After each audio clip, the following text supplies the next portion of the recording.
Aloha from Oahu. It is June 13th, 1:14 in the afternoon, 82 degrees. And we're going to do our faith food devotions today by Kenneth E. Hagin.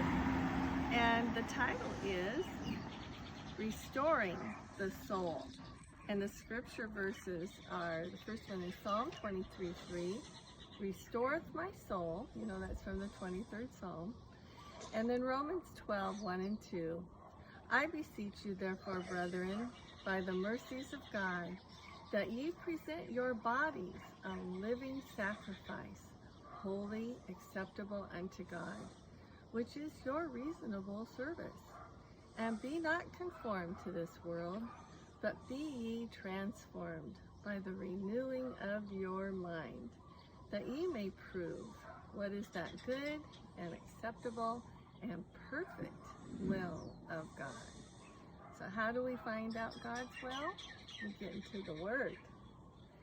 Okay, so Kenneth Hagin goes on to say, writing to born-again, spirit-filled Christians in Romans 12, Paul tells them to do something with their bodies and their minds. Man's spirit is born again at the new birth, but he still has the same body and the same soul. He is to present his body to God, and he is to see to it that his mind is renewed. The Hebrew word translated restoreth in Psalm 23, and the Greek word translated renewed in Romans 12:2 have just about the same meaning. For example, a valuable antique chair, which looks like a wreck, can be restored.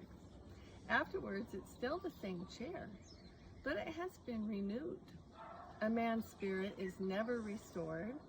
It's born again or recreated. But his soul is restored when his mind becomes renewed with the Word of God.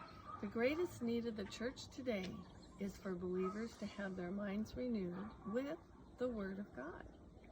It is the Word of God that restores souls, renews souls, and saves souls.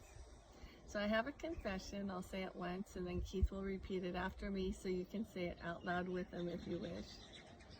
I see to it daily. I see to it daily. That my mind is renewed. That my mind is renewed. With the Word of God. With the Word of God. Therefore. I am not conformed. I am not conformed. To this world. To this world. My mind is renewed. My mind is renewed. To think like God thinks. To think like God thinks. You know, I really take comfort in the scripture that says that I have the mind of Christ. And I think my carnal mind is when I'm thinking in the natural, in the flesh. And when I think with the mind of Christ is when I'm thinking in the spirit, with the mind of Christ. And so to me, that's not like a process of renewing.